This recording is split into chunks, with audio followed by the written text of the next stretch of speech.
का एक सीधा सीधा पैगाम फील्ड मार्शल आसिम मुनीर साहब के नाम आया है और कौम के नाम आया है। और उन्होंने जो आप अक्सर सवाल पूछते हैं कि इमरान खान जेल से कब बाहर आएंगे, इसका आप किसी और ने नहीं, इमरान खान ने खुद जवाब दे दिया है।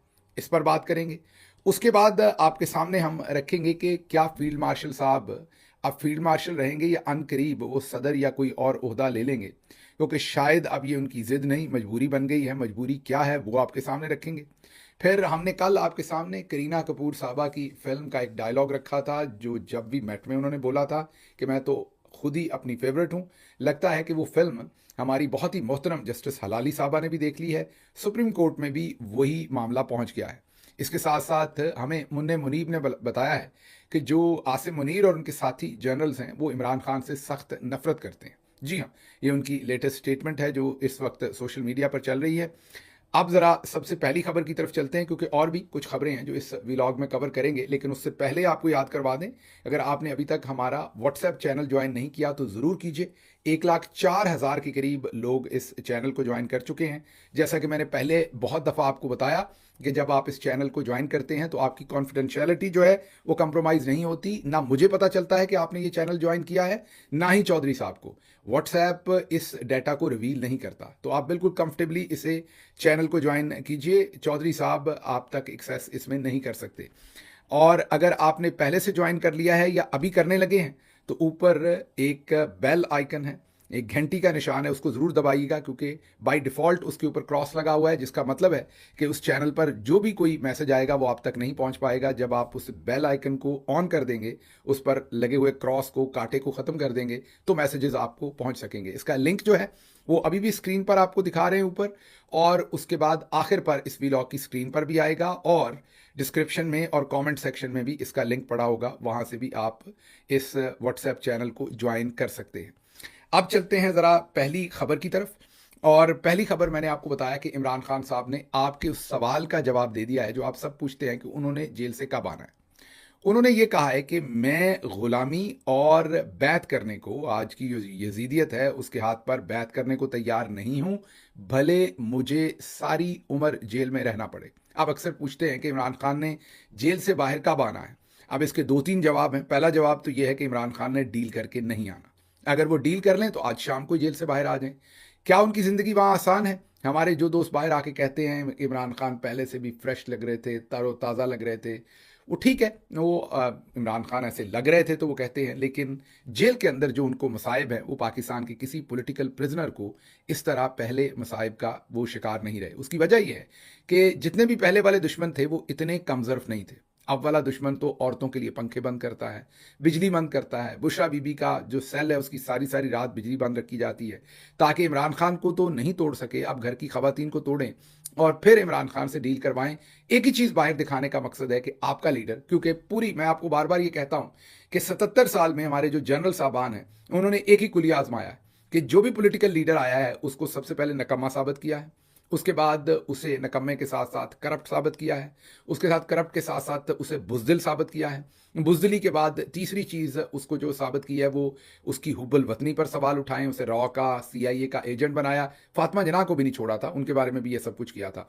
और आखिरी बात, इसमें भी फातिमा जनाह साहबा को नहीं छोड़ा था, मोहतरमा को, और वो ये कि उनका जो करैक्टर उनका बुरा है, करैक्टर असैसिनेशन भी की, और साथ मजहबी जो उनके ख्यालात हैं उसकी असैसिनेशन भी की। तो करैक्टर पे भी और फेथ पे भी ये पांचवा हमला होता है, चौथा हुब्बुल वतनी पर होता है, और तीसरा जो है वो करप्शन का होता है। और इसी तरह जो मैंने आपको पूरी डिटेल बताई है, ये एक पूरा उनका पैटर्न है। जो 5 हमले किए जाते हैं वो इमरान खान पर सारे हो चुके हैं, एक भी जो है वो आगे तक नहीं पहुंचा, मीन ट्रांसलेट नहीं हुआ इनटू रियलिटी, सब में मुंह की खानी पड़ी है। तो अब एक ही तरीका है कि इमरान खान को बुज़दिल साबित कर दें किसी तरीके से। कौम का जो जो मान होता है ना, कौम की जो पंजाबी में उसे लफ्ज़ कहते हैं अणख, जो कौम की अणख होती है ना, वो तोड़ने की कोशिश है। एक लीडर के ऊपर जब कौम को इतना फख्र है तो उसके ऊपर अब इतनी सख्ती है कि वो किसी तरीके से डील साइन कर ले। छोड़ने को मरे जा रहे हैं कि हम आपको छोड़ते हैं, लेकिन डील साइन करके उसके बगैर नहीं। और जो आप हमसे बार बार सवाल पूछते हैं इमरान खान कब बाहर आएगा, जहां भी जाता हूं ये सवाल पूछते हैं, तो मैं एक जवाब देता हूं कि ये तो अल्लाह मियां को पता है, हमारे हाथ में तो कोशिश है, हम कोशिश कर रहे हैं। और फिर पूछते नहीं अंदर की बात बताएं, अभी आएंगे या साल बाद आएंगे, 2 साल बाद आएंगे, तो उसका जवाब ये है कि इमरान खान अगर डील कर लें तो कल आ जाएंगे, डील नहीं करें तो फिर 2 तरीके से आएंगे।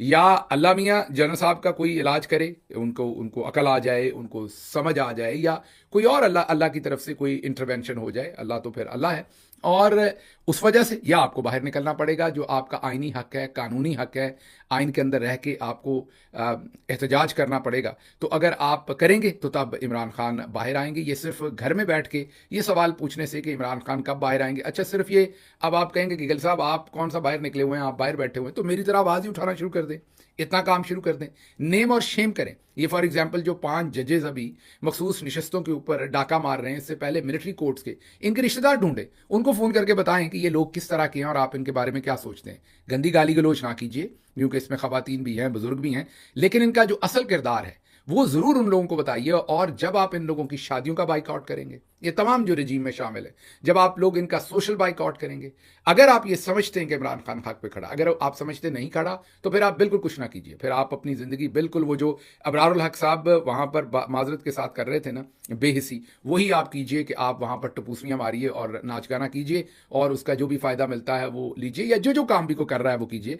लेकिन अगर आपका ज़मीर दिल पे हाथ रख के पूछें कि इमरान खान, मैं ये नहीं कह रहा कि इमरान खान में सब अच्छाइयाँ, इंसान है, बुराइयाँ भी होंगी, लेकिन इस वक्त वो सही साइड पे खड़े हैं या गलत साइड पे खड़े हैं, अगर आपका ज़मीर कहता है कि वो सही साइड पे खड़े हैं, तो फिर और कुछ नहीं कर सकते, तो इनका सोशल बाइकआउट ही करेंगे। रजीम के अंदर जितने लोग हैं, आपको जहाँ ये लोग मिल जाए, इनके साथ आप तस्वीरें निकलवाते हैं, आप इनके साथ वो चीज़ें, तो वो सब आपको बंद करनी पड़ेंगी। उन्होंने अंदर से ऐलान कर दिया है कि मैंने डील करके बाहर नहीं आना, मुझे भले सारी ज़िंदगी जेल के अंदर रहना पड़ा, तो काम अब हमारा है, बाहर कौम का है, वो तैयार है रहने के लिए, जितनी देर भी उन्हें रहना पड़े। उनके लिए मसाइब बहुत है, हालात बहुत मुश्किल है, लेकिन वो इसका अब फैसला कर चुके हैं। वो कहते हैं कि मैं अपनी ज़िंदगी के आखिरी सांस तक अंदर रहूंगा, मतलब कि खुदा न खास्ता, खुदा न खास्ता, खुदा न खास्ता उनकी ज़िंदगी भी चली जाए तो वो बाहर आने को तैयार नहीं है। तो इसलिए अब जो करना है हम ही ने बाहर से करना है, हम ही को एफर्ट बाहर से ज़्यादा करनी पड़ेगी, और वो कौम को फैसला करना है कि वो पहली दफ़ा अगर कोई लीडर उनके लिए खड़ा हुआ है तो उन्होंने खड़ा होना है कि नहीं। मैं ये नहीं कह रहा कि आप सब जाके डंडा लेकर वहाँ सड़क पर पहुँच जाएं, मैं ये कह रहा हूँ कि जो आपकी वसातत है, अपने अपने ताई क्या आप अपनी एफर्ट कर रहे हैं, अपने ज़मीर से पूछें। अगर आपका ज़मीर कहता है कि हाँ जी, जो इतनी मैं कर सकता था मैंने की, तो वेल डन, वेरी गुड, मजीद ना कीजिए। अगर आपका ज़मीर कहता है कि नहीं मैं और कर सकता था, तो फिर ज़रूर कीजिए।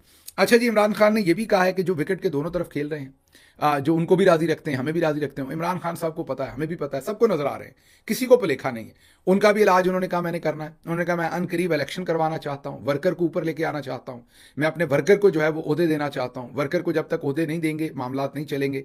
पार्टी के अंदर इलेक्शन की तरफ उन्होंने इशारा दिया है। फिर उन्होंने कहा कि 9 मई आधे घंटे का केस है, अगर 9 मई को ख़त्म करना है, उसकी फुटेज सामने लाइए, आधे घंटे में ख़त्म हो जाएगा। फिर उन्होंने कहा कि पिछले 2-3 महीने से मुझे किताबें नहीं दी जा रही, वही किताबें जानबूझ के दी जा रही, मैं पहले पढ़ चुका हूँ, तो मेरी किताबें रोक दी। अब ज़रा दुश्मन का ज़र्फ चेक करें। फिर उन्होंने कहा मेरे बच्चों से बात नहीं करवाई जाती, और जानबूझ के मेरे बच्चों से अदालत के फैसले के बावजूद मेरी बहनों से मेरी मुलाकात नहीं होने दी जाती, रोक दी जाती है। मेरी बीवी से मेरी मुलाकात नहीं होने दी जाती। फिर मेरे जो सियासी रफ़ीक हैं उनसे मेरी मुलाकात नहीं होने दी जाती। फिर तंदूर जैसे मुझे एक चैम्बर में रखा हुआ है, मैं साबिक़ वज़ीर आज़म हूँ, उस हिसाब से साबिक़ वज़ीर आज़म जो है, जो ये पहले नवाज शरीफ और सारे रहते रहे हैं, ये तो एक स्वीट्स में रहते थे उस एतबार से जिसमें इमरान खान है, उसके कंपैरिजन में। तो उन्होंने कहा कि ये भी मेरे ऊपर एक जुल्म है। और उसके अलावा उन्होंने बाकी जो मसाइब उनकी पार्टी के साथ किए, जिस तरीके से अदालतों ने लूटा, अब अदालतें केस नहीं सुन रही, सारी बातों पर उन्होंने बात करके कौम को और वर्कर को ये कहा है कि एहतजाज के लिए तैयार हो जाएं। मैंने ऐसे बाहर नहीं आना, जो डील की बातें हो रही हैं सब बकवास हैं, मैं अंदर बैठा हूं, भले मुझे जिंदगी की आखिरी सांस तक बैठना पड़े। ये असल में उन्होंने फील्ड मार्शल साहब को वाज़ेह पैगाम दिया है कि आपने जितना जुल्म कर्नल से करवाना है मजीद करवाएं, मैं नहीं टूटूंगा। ये उनका अंदर से पैगाम है। अब चलते हैं अगली खबर की तरफ, क्योंकि मैंने आपको कहा था कि जिद नहीं मजबूरी है। ये आपने ट्रकों के पीछे लिखा हुआ तो पढ़ा था, अब आप फील्ड मार्शल साहब की टोपी के पीछे भी ये लिखा पढ़ लेंगे कि ये मेरी जिद नहीं मजबूरी है। क्या मतलब भला? अब वो सदर बनने की कोशिश करेंगे या पूरा सब कुछ अपने हाथों में लेंगे? आप कहेंगे उसकी ज़रूरत उनको क्यों पड़ गई, जब सब कुछ तो चल रहा है, सब कुछ तो उनके हाथ में। अर्दली को उन्होंने वज़ीर आज़म बनाया हुआ है। ऐसे आप याद कीजिए, सदाम हुसैन साहब ने भी एक वज़ीर आज़म रखा हुआ था, फलाने ने भी रखा हुआ था। तो अब उनको क्या ज़रूरत है? सारा कुछ तो उनके हाथ में वज़ीर आज़म उन्होंने रखा हुआ है। ये ज़रा तस्वीर देखिए, ये ईरान की तस्वीर है। इसमें सामने तो उनके रिलीजियस जो फरमा रवा हैं वो बैठे हुए हैं, उसके साथ सोफे पे ईरानी सदर बैठे हुए हैं, और पाकिस्तानी वज़ीर आज़म बैठे हुए हैं।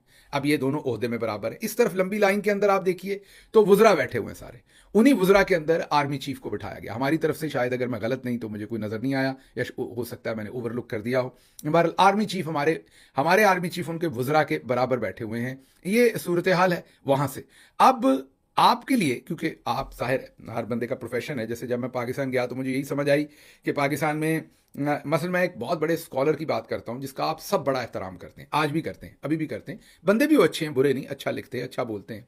वो नाराज़ हो गए, बहुत ज़्यादा तनकीद कर रहे थे हमारी पार्टी के ऊपर, बहुत ज़्यादा तनकीद। खान साहब ने मेरी जिम्मेदारी लगाई कि चेक कीजिए क्या मामला है। चेक किया, पता चला कि उनके पुलिस के गार्ड कम कर दिए थे, इसलिए वो नाराज़ हो गए हैं और तनकीद कर रहे हैं। तो कहने की बात ये कि पाकिस्तान में क्योंकि सिस्टम ही ये है कि आपके पास गार्ड कितने हैं, आपके पास मतलब एक तो हिफाजत के लिए ना, एक ज़रा टैके के लिए भी है कि आपके गार्ड कितने, आगे गाड़ियां कितनी, पीछे गाड़ियां कितनी, आपकी सीट कहाँ है, कितने नंबर पर है। स्पेशली अगर आप मिलिट्री में है तो वहां पर तो सारा मामला ही है। जो वहां 1 घंटा किसी से सीनियर है ना, वो कहता है मुझे सर कहो। जी हाँ, ये मैं पूछ लीजिएगा, किसी फौजी अफसर से पूछ लीजिएगा कि जो आपसे 2 घंटे, मतलब मैं आपके लिए हैरानी की बात बताता हूँ कि मैं पाकिस्तान में भी इसीलिए शायद बहुत सारे लोगों को चुभता था कि मैंने शुरू से कोई मेरा और प्रोफेशन नहीं रहा।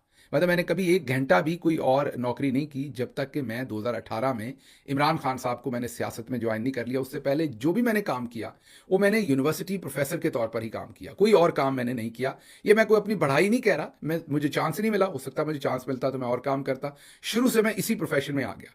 तो यूनिवर्सिटी में मेरा हाल ये था कि जो मेरा क्या, सभी प्रोफेसर्स का, कि हमारा बॉस होता था जिसे हेड ऑफ डिपार्टमेंट कहते हैं, उर्फे आम में बॉस कह रहे हैं, प्रोफेसर्स में उसे उस तरीके से बॉस जो है वो नहीं समझा जाता। उनसे साल साल मुलाकात नहीं होती थी। और अगर सरेरा कहीं किसी प्रोफेसर की हेड ऑफ डिपार्टमेंट से मुलाकात हो गई है तो वो बेचारा बचता बचाता गुजरता था कि ये मेरे जुम्मे को काम ना लगा दे, ये कोई मेरे से बात ना पूछ ले, मीन ऐसी कोई काम मेरे जुम्मे ना लगा दे। तो कोई यस सर, नो सर, मैं आ गया सर, मैं चला जाऊं सर, कैसे सर, हाजिर जनाब सर, तो तरबियत ही नहीं है। जो मेरी प्रोफेशनल ग्रूमिंग हुई उसमें वो बॉस और यस सर और नो सर और कमर में खम और आप उल्लू के पट्टे हैं, यस सर, मतलब जो वो है नहीं। तो अब मसला ये कि ये सियासत में और दूसरी जगह पे फर्क है। सियासत में भी कुलीग्स होते हैं, आप इस तरीके से चले, आपका लीडर जो है वो आपसे बहुत सीनियर होता है, लेकिन अब मेरे लीडर के बाद मैं किसी और को इस तरीके से यस सर नो सर तो नहीं करूंगा। अब जो हमारी दूसरी साइड है, मीन जनरल साहब की जो ट्रेनिंग है, जनरल साहब पहले मेजर थे, कैप्टन थे, तो मेजर साहब को उन्होंने अगर सलूट कड़कदार नहीं मारा तो उन्होंने फेंटा लगा देना। भाई फेंटे का मतलब ये कि डिसिप्लिनरी कार्रवाई हो जानी। फिर मेजर हुए तो फिर ऊपर, फिर कर्नल हुए तो फिर ऊपर, ब्रिगेडियर हुए तो फिर ऊपर, मेजर जनरल हुए तो फिर ऊपर, तो वहां पर तो कड़क सलूट और यस सर। तो अब वो शख्स जिसकी सारी जिंदगी इतनी पतली लाइन पे गुजरी है, और हमेशा फर्क ये है कि कौन घंटा ऊपर है, कौन घंटा नीचे है, कौन आगे कौन पीछे, उसका तो क्लॉक ही। एक और एग्जांपल दे देता हूं, माजरत मैं प्रोफेसर हूं तो एग्जांपल्स में बात करता हूं, मुझे पता है आप में से कई बड़े इससे नाला भी होते हैं कि बात लंबी खींचता हूं। अब that is my personality, bear with it, मैं माजरत चाहता हूं। आप अगर अमेरिका में किसी से पूछते हैं कि न्यूयॉर्क से वाशिंगटन डीसी कितना दूर है, तो कोई बंदा, लाइक मुझे नहीं पता, मैंने बीसियों क्या सैकड़ों बार शायद इस दरमियान में सफ़र किया होगा 2 शहरों के, लेकिन मुझे नहीं पता कितने माइल है, कितने किलोमीटर है। मैं आपको ये बताऊंगा कि आपको 4.5 घंटे तकरीबन लग जाते हैं, डिपेंड करता है आपने कहाँ से कहाँ जाना है। तो कोई पूछेगा कितनी दूर है, तो 4.5 घंटे दूर है। आप पूछेंगे कि सेंट लुइस जो है उससे जो है कैंसस कितनी दूर है, तो लोग कहेंगे 3-3.5 घंटे। एग्जाम्पल दे रहा हूँ आपको। अगर आप यही सवाल जो है ये अब तो ज़माना ज़रा चेंज हो गया, जब बसें शसें चलती थी तो अगर आप फैसलाबाद में पूछते थे तो वहाँ पर आपको ये बताया जाता था कि 1.5 रुपया किराया लगता है। अब क्योंकि अमेरिका में लोगों के लिए अहम टाइम है, तो वहाँ की करेंसी टाइम है, वो आपको बताते इतना टाइम लगता है, इतना टाइम लगता है। पाकिस्तान में शायद किलोमीटर आपको बताएंगे, या शायद आप वहाँ भी टाइम ही बताएंगे। फैसलाबाद में आपसे जब बसें शसें चलती थी और गाड़ियां लोगों के पास नहीं होती थी तो किराया आप किसी से पूछते थे फैसलाबाद में तबीयत कैसी है, 2 आने फर्क है हम, ये 4 आने ठीक है, क्योंकि बिजनेस का शहर था, सब कुछ पैसे के इर्द गिर्द घूमता था। तो आपकी सेहत, आपके रिश्ते, आपकी दोस्ती, किसी बंदे के बारे में कहना कि बहुत अच्छा बंदा है तो उसे कहते हैं 16 आने बंदा है। समझते हो ना, मीन के 16 आने मतलब कि पूरा बंदा, ईमानदार बंदा है, 16 आने बंदा है, मीन पैसों की जुबान में बात होती थी। तो जनरल साहब की जो करेंसी है वो करेंसी डेजिग्नेशन है, सीट कहाँ है, किसने किसको सलूट मारा है, किसका मामला किससे ऊपर है, किसका नीचे है, उनकी पूरी जिंदगी इसी में गुजरती है। यही डेल डाल है। ये नहीं है कि सियासतदान है।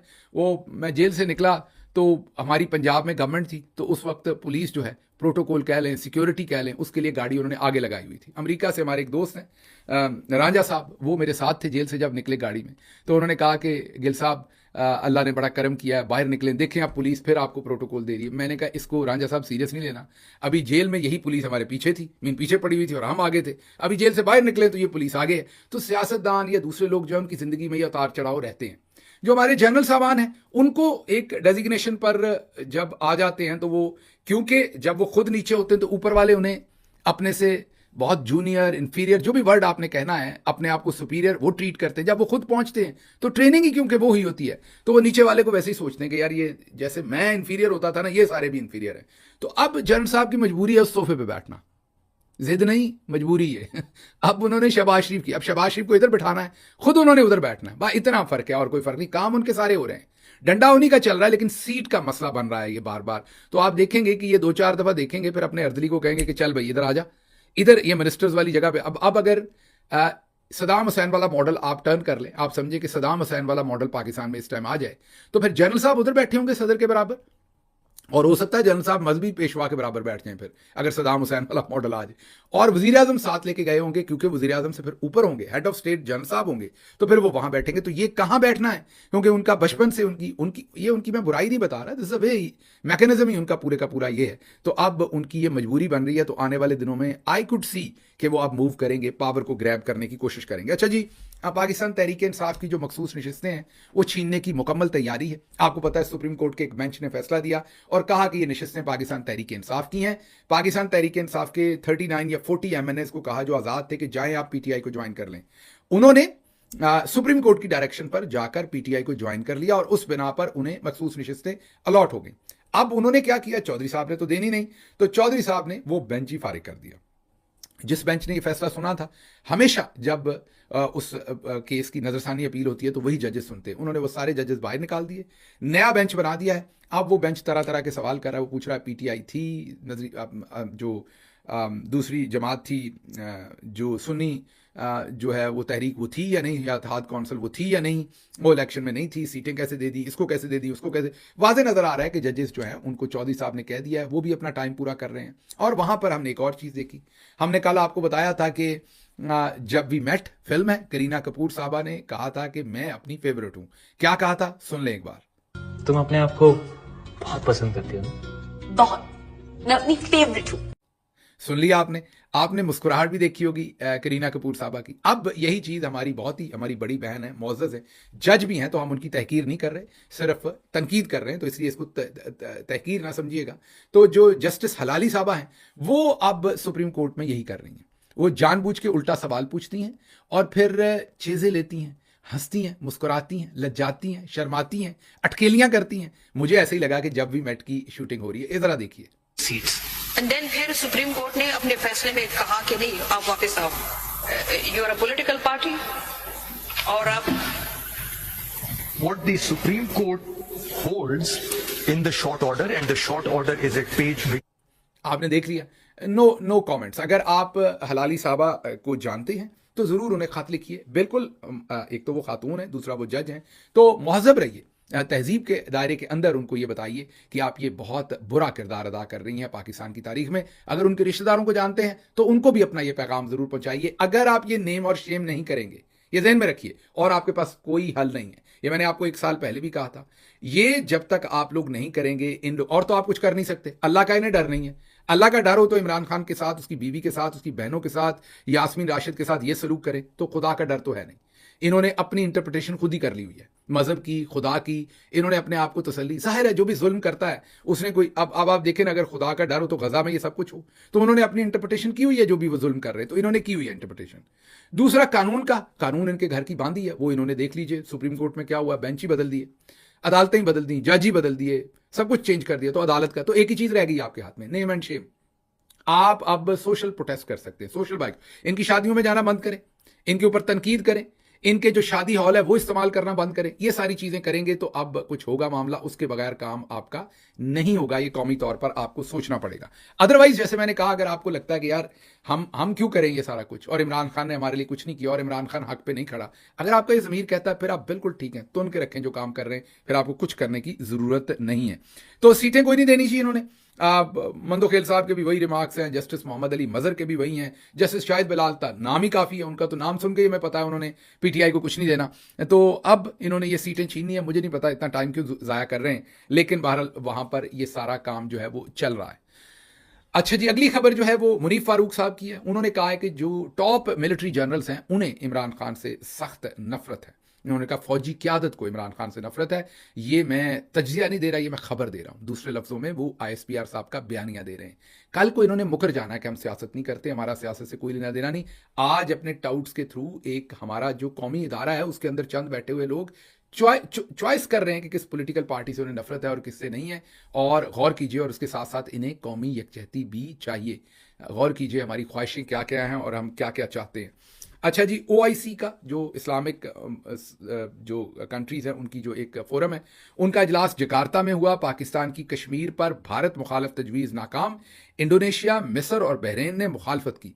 इंडोनेशिया, मिस्र और बहरीन ने ये कहा कि ये गुमराह कुन दावों पर पाकिस्तान का मौक़िफ़ मबनी है और हतमी अलामिया में फ़लस्तीन की मजम्मत की, लेकिन भारत की किसी किस्म की मजम्मत नहीं की, ना कश्मीर पर, ना हालिया जंग पर। तो मुसलमान मुल्कों में जो इजिप्ट है, बहरीन है और इंडोनेशिया है, उन्होंने भारत का साथ दिया और जो भी उसमें वजूहात हैं। लेकिन हमारे DG ISPR साहब जो हैं वो बजाय इसके कि इन मुल्कों के साथ एंगेज करते, वो बिजी हैं अपने अंदर जो स्टूडेंट्स हैं उनको चूना लगाने में, उनको बताने के वो पानी बंद कर देंगे, हम सांस बंद कर देंगे। अगले ने पानी बंद कर देता है, अल्लाह ना करे उनके हाथ में हमारी सांस हो, वरना उसकी भी वो कोशिश ज़रूर करेंगे।